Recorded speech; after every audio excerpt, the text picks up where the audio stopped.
Chcel by som pogratulovať zo srdca obchodnému centru Laugaricio v Trenčine. Na základe tohoto krásneho podujatia a narodenín vystúpim v Laugariciu o koľkej brachom?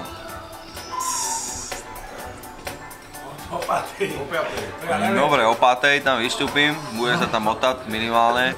Dojdi, koľko to? 14.4. obchodné centrum Laugaricio, vystúpi tam Paťo a zaspievam vám tam nejaké proste hity, ktoré som stihol urobiť za tú takú moju krátku kariéru. Takže moc sa na vás teším. Trenčín, tam som krsil album Král, bolo to veľmi dobré, bolo to v roku 2009, ale keďže už máme rok 2012, tak to nikoho nezaujíma. Takže minimálne by ťa mohlo zaujímať, že dojdem 14. do Laugaricia.